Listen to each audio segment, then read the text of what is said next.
The mission briefing scrolled across my retinal display, but my focus was elsewhere. Independent Oversight Bureau Case File Gamma 9 Sigma. Unexplained communications blackout. Standard procedure. Quantifiable risk. Unknown. My focus drifted towards the viewport. Stars, an endless expanse of them, offered no solace, no answers. Just the indifferent backdrop to another potential mess. I, Tristan Blackwood, lead investigator for the IOB, am tasked with cleaning up messes. Or more accurately, with quantifying them. We're not troubleshooters, we're auditors of disaster.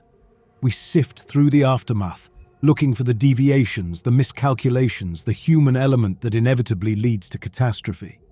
The IOB isn't exactly the glamorous side of interstellar expansion. We're the ones they send in when the official explanations smell like week-old synth rations. Earth Central, in their infinite wisdom, recognized the need for an independent body, a watchdog to keep the megacorporations like Consolidated Astro Mining in check. Another Cygni 7 was undesirable. The precise details of that particular incident are compartmentalized, of course. Need to know. But I knew enough. Enough to understand the corrosive effects of unchecked corporate ambition, the way profit margins can eclipse human lives in the grand equation. They call space the final frontier. Romantic nonsense, it's a balance sheet.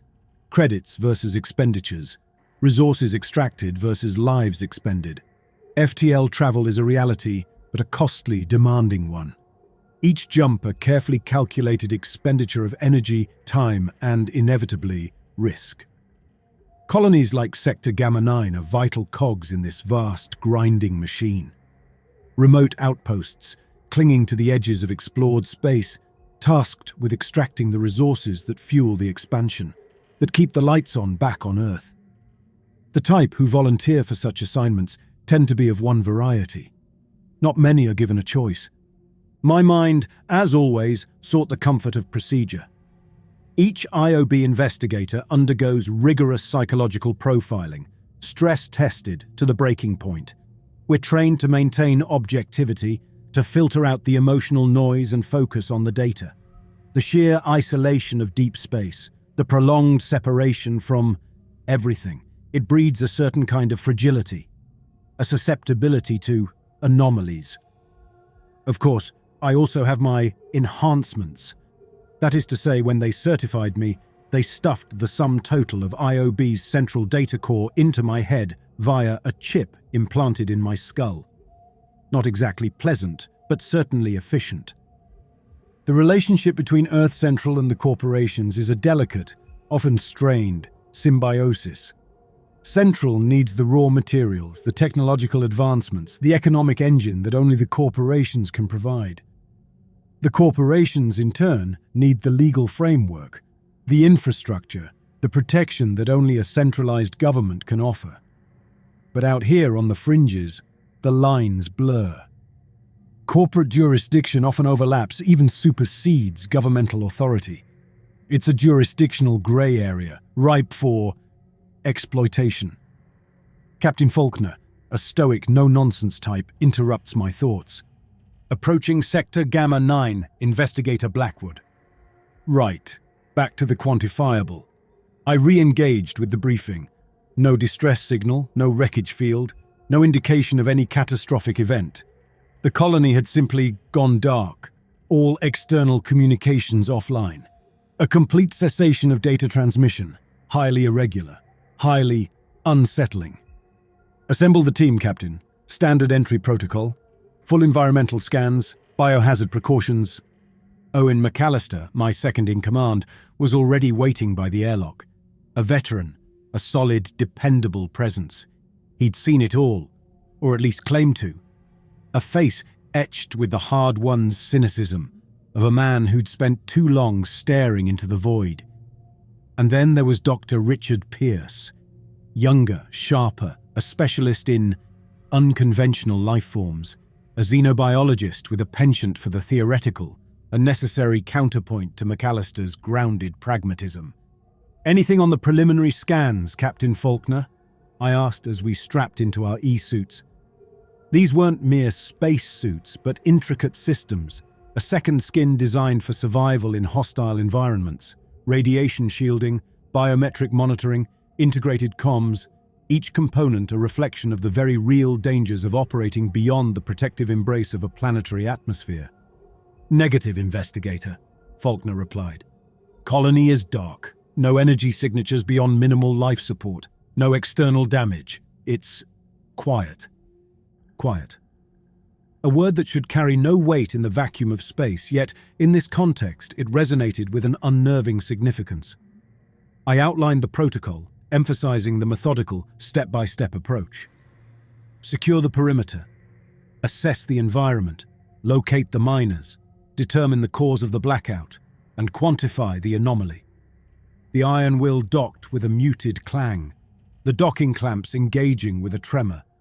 A physical confirmation of our connection to whatever awaited us. With Captain Faulkner remaining aboard to monitor for any external communication shifts and maintain ship systems, we stepped out of the airlock and into the corridors of Sector Gamma 9. The dim, functional lighting illuminated a scene of unsettling order. Everything was in its place. Tools laid down neatly, personal effects arranged with an almost obsessive precision. No signs of struggle, no signs of life. Each section, living quarters, mess hall, engineering, presented a tableau of interrupted routine. In the mess hall, trays sat laden with half-eaten meals, the synthetic protein and algae cakes perfectly preserved, as if flash-frozen in time. Not a single utensil out of place, not a spill, not a crumb. An unnerving stillness permeated everything. It was as if the miners had simply vanished, mid-shift, mid-meal, mid-thought, leaving behind a perfectly preserved, meticulously maintained ghost colony. "Quantifiable evidence suggests a sudden coordinated departure," I murmured. Our PDS devices, constantly scanning, registered nothing out of the ordinary. Atmospheric composition, nominal. Radiation levels, negligible. No trace of any known toxins or pathogens. But the absence of anything anomalous was, in itself, profoundly anomalous. Owen kept his focus on the immediate surroundings. No signs of a struggle, investigator. No forced entry, no anything. His hand rested on the grip of his pulse rifle, a subtle indication of his unease. He might mask it with gruffness, but even he couldn't ignore the pervasive wrongness of the situation. Dr. Pierce, on the other hand, was practically vibrating with a morbid curiosity. His PDS was already humming, taking microscopic readings, analyzing every surface. "Fascinating," he muttered. "The air, it's remarkably clean." We continued our methodical sweep, documenting every detail, every unsettling observation. In the living quarters, personal effects were arranged with an almost obsessive neatness. Datapads lay on bedside tables displaying paused entertainment streams or half-written personal logs. Clothing hung in closets, neatly pressed and folded. It was as if the miners had expected to return at any moment. Yet the pristine state of their belongings hinted at something more final.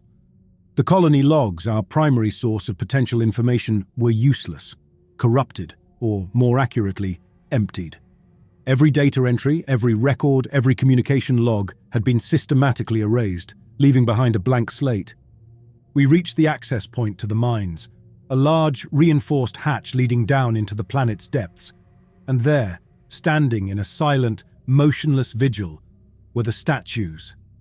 They were uncanny, lifelike replicas of the miners, rendered in a strange, dull, greyish material. Each figure was a perfect reproduction, down to the finest details. Individual pores, wrinkles, strands of hair, but they were utterly still, devoid of any spark of life, any hint of animation. Their eyes, though perfectly sculpted, were blank, vacant. I approached one of the statues cautiously, my PDS held before me like a shield. The material, the scans registered it as organic, but with an anomalous composition, a complex molecular structure. I reached out, my gloved hand hesitating for a moment before making contact. The surface was warm. Not quite body temperature, but close. and it yielded slightly under pressure like dense, overcooked meat. A wave of instinctive revulsion washed over me, a primal rejection of this thing, this mockery of human form. "Investigator," Dr. Pierce said, "the material. It's exhibiting a faint resonance, correlated with the Nixium readings from the mine." Nixium. The reason for this colony's existence. The valuable ore found only in the deepest reaches of this planet's crust. I examined the statue more closely. The level of detail was disturbing. Every imperfection, every scar, every mole perfectly replicated. It was as if the material had not just copied the miner's appearance, but their very essence. Owen took a step back. "What in God's name?" "It's the flesh," Pierce said, looking at the statue in rapt attention. We decided, against every instinct screaming at us to flee, to venture deeper into the mines. The trail of the fleshy material led downwards into the darkness, towards the source of the Nixium. And the source of this growing horror. Deeper into the mine stood another statue. But this one was different. It wasn't just a replica, it was growing. Small, budding protrusions were emerging from its surface, miniature versions of the miners forming like grotesque, fleshy offshoots, the beginnings of new statues. "The budding," Pierce said, his voice showing how frightened he was. It's creating more of them, reproducing. Quantifiable evidence suggests," I began, my voice trailing off. The words felt inadequate in the face of this silent, consuming, replicating thing. This was beyond any protocol, beyond any explanation. This was a new definition of horror. The mines descended into a claustrophobic labyrinth of rock and shadow. Massive drills, now silent sentinels, lined the tunnels, their carbide teeth glinting in the beams of our e-suit lamps. Energy conduits thick as a man's torso snaked along the walls, remnants of the once vigorous extraction operation. Pierce's PDS was practically screaming now, the readings spiking as we approached the deeper levels. "The Nixium resonance is increasing exponentially," he reported. "And the organic signature, it's pervasive." We found more statues, clustered around the exposed veins of Nixium. The budding process was more pronounced here, more grotesque. Some statues were almost completely enveloped in a mass of nascent forms, their features distorted, their limbs intertwined. It wasn't just a simple growth, I realized. It was accretion. I could see it now with my own eyes, a shimmer in the air. Fine, dust-like particles drawn from the surrounding environment. The rock walls, the metal of the machinery, even the very air itself were being pulled towards the statues, integrating into their forms, blurring the edges, thickening limbs, adding new details. "It's assimilating matter," I said, the words catching in my throat. "Inorganic and organic, the entire colony." Suddenly, the temperature, which had been steadily increasing, spiked sharply. Pierce's PDS shrieked a warning. "What is it?" Owen demanded, his hand tightening on his pulse rifle. "An energy surge," Pierce replied. "The Nixium. It's reacting. The flesh is accelerating." The statues began to change more rapidly. The subtle blurring became a visible flow, a grotesque, accelerated growth. New details emerged with alarming speed. New statues budded, not in ones or twos, but in dozens, their forms merging and twisting, creating a horrifying, expanding mass of flesh-like material. The tunnel walls themselves seemed to be dissolving, contributing their matter to the growing mass. We were trapped. The growth was blocking our escape route, a rapidly expanding wall of them. Owen, his usual stoicism shattered, fired his pulse rifle at the nearest statue. The energy blast struck, causing a momentary flicker, a localized charring. But the damage was superficial. The flesh simply absorbed the energy, the charred area rapidly regenerating. "Help!" The sound, faint and distorted, echoed through the tunnels. It was a voice, or rather a semblance of a voice, a garbled, guttural imitation scraped from the depths of somewhere. Owen spun around, his pulse rifle raised. "Who's there?" "Over here!" The voice seemed to emanate from one of the statues, a grotesque, half-formed figure budding from a larger mass. Its mouth, a crudely sculpted aperture, moved in a parody of speech. The sounds were wrong, like a recording played at the wrong speed, distorted and corrupted, but undeniably human. "It's mimicking them," Pierce whispered, his voice tight with fear and a disturbing fascination. "The miners, their voices." I fought down the instinctive urge to follow the sound. This was a trap, a lure, an elaborate, horrifying deception. "Don't listen to it," I ordered. "It's not them, it's the flesh." The statues, previously immobile, were now stirring, not with fluid, natural movements, but with a jerky, unnatural animation. They twitched, they shifted, they mimicked. A statue, bearing the likeness of a miner, raised its arm, beckoning towards a side tunnel. "Need help," it croaked, the voice a horrifying caricature of the miner's voice. This wasn't just assimilation. It was mimicry, a grotesque puppetry, using the miner's forms and voices as tools. The uncanny valley effect was amplified, magnified 1,000-fold. These weren't just statues, they were hollow shells animated by an alien force, playing on our ingrained empathy. "Investigator," Pierce said, his voice strained. "The energy readings, they're spiking again, concentrated, further down." He pointed his PDS deeper into the mine. We had to press on. Retreat was no longer an option. The growing mass of flesh had effectively sealed our escape route. Our only choice was to confront the source, to understand what we were dealing with.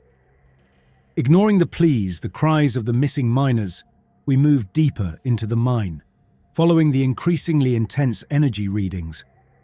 The tunnel walls were now almost completely consumed, replaced by a flesh-like mass. The tunnel opened into a vast cavern, a subterranean abyss filled with organic mass. It was immense, a sprawling, amorphous entity, filling the space like a living fungus. This was the source, the central node, the heart of the flesh. It wasn't sentient, not in any way we could comprehend. There were no eyes, no brain, no recognizable features. Just a mass of organic material, interwoven with veins of glowing nixium. The statues, we realized, were merely extensions of thing. The entity was growing rapidly. It possessed a primal biological intelligence, a drive to survive, to expand, to assimilate. It was a force of nature, unfeeling, unthinking, unstoppable. And we were trapped in its lair. The primal urge was to flee, but even in the grip of terror, training kicked in. Observation, analysis, survival. My eyes, sweeping across the cavern, caught on something unexpected, a pattern. The flesh, for all its expansion, had left certain areas untouched. Thick veins of a dull, yellow mineral, almost like solidified pus, ran through the rock face, creating a stark contrast to the greyish, organic mass. These veins formed a network, a lattice of untouched rock, a sanctuary amidst the encroaching horror. "Pierce," I said, "scan those yellow veins, composition, energy signature, everything." Pierce fumbled with his PDS. "The flesh, it's avoiding them. There's a disruption. The nixium resonance. It's significantly weaker in those areas." Owen was already chipping at the yellow mineral with the butt of his pulse rifle. A small chunk broke off. "Sulphurous," he muttered, examining the fractured surface. "Our suit sensors are picking up high concentrations of sulfur compounds, probably what's disrupting the flesh." Sulfur. A common element. But in this context, it was more than just a mineral. It was a barrier, a line of defense. The flesh, for all its alien biology, its ability to assimilate matter, couldn't breach this natural defense. "Quantifiable evidence suggests," I began, then corrected myself. "This sulphurous mineral, it interferes with the flesh's ability to assimilate matter. It disrupts the nixium resonance." The implications were immediate. A weapon, a defense, a way to, at least, slow down the inevitable. "Pulverize it," I ordered. "Create a barrier." We worked quickly, desperately. Owen used the butt of his rifle, smashing the brittle mineral into a coarse powder. Pierce, using a discarded mining tool, scraped off larger chunks, grinding them down with frantic energy.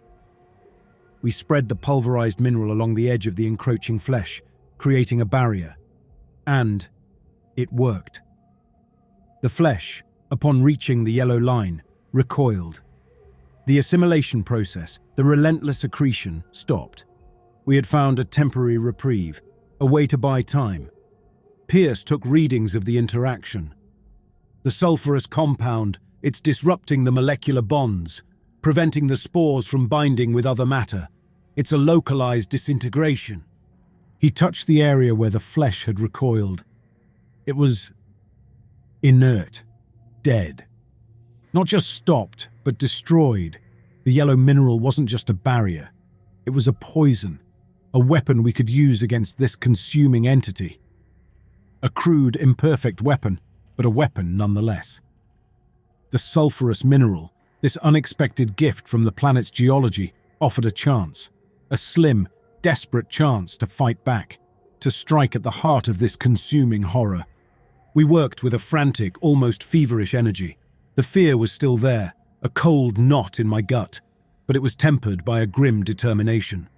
We would become miners of a different kind, extracting not nixium but salvation. Owen, using the butt of his pulse rifle and a discarded mining pick, attacked the sulfurous veins. Chunks of the yellow mineral broke off, filling the cavern. Pierce, using a container fashioned from a discarded metal sheet, gathered the material. My own e-suit gloves were already stained yellow, the coarse powder clinging to the fabric. The flesh, sensing the threat, writhed, attempting to circumvent our efforts. But the yellow veins formed a network, a complex defense that we could exploit. We moved from vein to vein, extracting the life-saving mineral, leaving a trail of destruction in our wake. Then we attacked, not with pulse rifles or energy blasts, but with handfuls of pulverized rock. We hurled the sulfurous powder at the central node, at the massive heart of the flesh. The effect was dramatic. The flesh recoiled, hissing and bubbling where the powder made contact. The assimilation process reversed, the organic material disintegrating, leaving behind a blackened, inert residue. It was a slow, grueling process. A battle fought not with explosions and firepower, but with attrition. We moved around the periphery of the central node, tossing handful after handful of the sulfurous powder. The flesh, this seemingly unstoppable entity, began to shrink, to wither, to die. The mass diminished, the grotesque budding slowing, then stopping altogether. "It's dead," Pierce whispered. His PDS, which had been screaming moments before, now registered only baseline readings. The nixium resonance was gone. The organic signature extinguished. We began the slow, arduous trek back through the tunnels, retracing our steps through the depths of the mine. The path was now clear, the encroaching flesh that had blocked our escape route reduced to a crumbling, inert residue. As we approached the areas where the statues had stood, we saw that they too had changed. No longer animated, no longer emanating the distorted voices, they were now lifeless, collapsed. The statues, once eerily lifelike, were now mere heaps of the same blackened, inert material as the central node. The intricate details, the uncanny resemblance to the miners, were gone. They were like deflated balloons, their forms collapsed and shapeless, the flesh-like substance reduced to a brittle, crumbling mass. Destroying the central node, the source of their animation, had severed the connection, ending their grotesque existence. It was a relief, a profound and visceral lifting of the oppressive weight that had settled upon us. The uncanny valley, the horrifying mimicry, the sense of being hunted by these things. It was gone. We emerged from the mine access hatch, back into the main colony corridors. The unsettling order, the pristine emptiness remained, but the statues were gone. The threat, at least, was neutralized. But the silence that greeted us was still loud. The iron will detached from Sector Gamma 9 with a shudder, leaving behind a desolate planet. Owen went straight to the med bay, presumably to treat the minor injuries sustained during our desperate mining expedition, and I suspected to find a stiff drink. Pierce, surprisingly, remained subdued, staring out of a viewport, his usual manic energy replaced by a somber contemplation. I retreated to my quarters, the small, utilitarian space offering a semblance of solitude. My retinal display flashed, prompting me to file the mandatory post-mission report. IOB Form 34 Alpha, Incident Resolution and Analysis. The cursor blinked, demanding quantification, demanding answers. How to describe what we had witnessed? How to quantify the unquantifiable? How to convey the sheer alien wrongness of the flesh, the horrifying mimicry, the chilling silence that now permeated Sector Gamma 9? I took a deep breath, activating the voice recording. Incident summary. Total communications blackout at Sector Gamma 9 attributed to previously unknown xenobiological entity. Entity, designated the Flesh, exhibited capacity for rapid assimilation of organic and inorganic matter, utilizing Nixium as a catalyst. Entity demonstrated capacity for mimicry of human form and vocalizations, though purpose remains undetermined. The words felt inadequate. They failed to capture the visceral horror, the creeping dread, the profound sense of loss. They failed to convey the experience. I continued detailing the discovery of the sulfurous mineral, its disruptive effect on the Nixium resonance, its use as a weapon, the destruction of the central node, the subsequent collapse of the statues. Casualties. All personnel assigned to Sector Gamma 9 presumed deceased. Assimilated by the entity. No survivors. I paused. The miners. Their faces, captured in the grotesque mimicry of the statues, flashed before my eyes.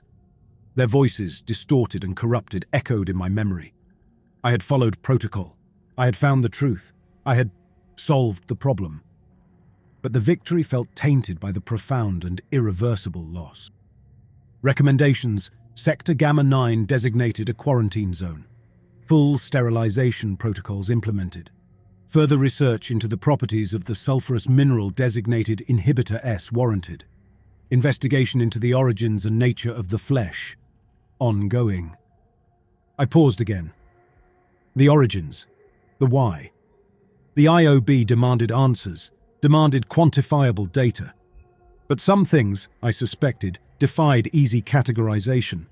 Some things remained in the realm of the unknown, the unknowable. Personal observation.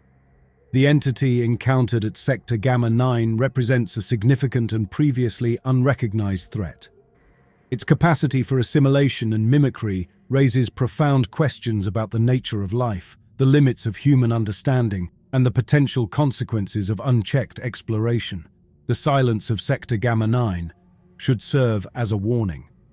I submitted the report, the data transmitted across the vast gulf of space, back to Earth Central, back to the bureaucrats and the corporations, the endless cycle of expansion and exploitation. My part was done. The mess was quantified, but the silence remained, a lingering echo of the void, a reminder of the vast, indifferent cosmos and the fragile, fleeting nature of human existence within it.